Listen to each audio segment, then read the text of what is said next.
Every year, the Marine Laboratory at the Sanibel-Captiva Conservation Foundation conducts 2 seagrass surveys in the Caloosahatchee Estuary to get a better understanding of how seagrass is impacted by water discharges from the Franklin Lock and Dam and Lake Okeechobee, which are the 2 biggest man-made freshwater flows entering the estuary. We recently joined the team on one of their surveys to learn more about seagrass's critical role in our coastal ecosystem and the challenges these valuable habitats face.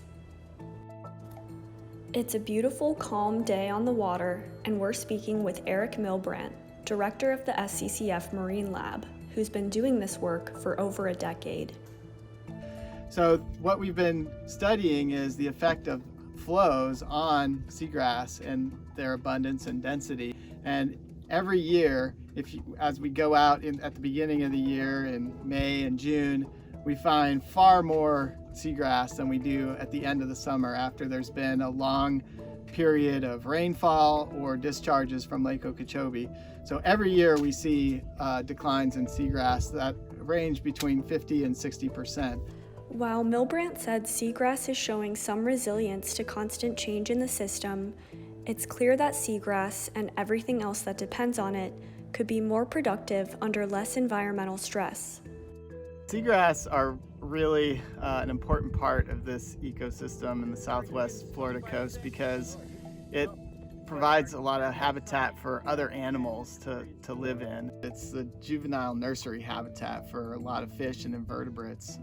Fish that end up on the reefs offshore, like snapper and grouper, they start their lives here in the seagrass, in the estuary. Seagrass is basically an underwater meadow, Milbrandt explained. It absorbs carbon, produces oxygen, and provides food to dozens of animals, including sea turtles and manatees. Also, like plants on land, the most important thing seagrass needs to grow and survive is sunlight. It really is important that seagrass have clear water in order to grow. They were evolved in an environment with clear water and high light. And what we've done by populating the coast is we've introduced stormwater, nutrients, and other things that cloud the water. And that has a negative effect on seagrass health. Excess nutrients from agricultural runoff can spur increased blooms of phytoplankton and macroalgae, which block available sunlight for seagrass, Milbrandt said. These blooms have contributed to substantial seagrass loss along the east coast of Florida, and the SCCF Marine Lab surveys are helping us keep tabs on seagrass populations in the southwest.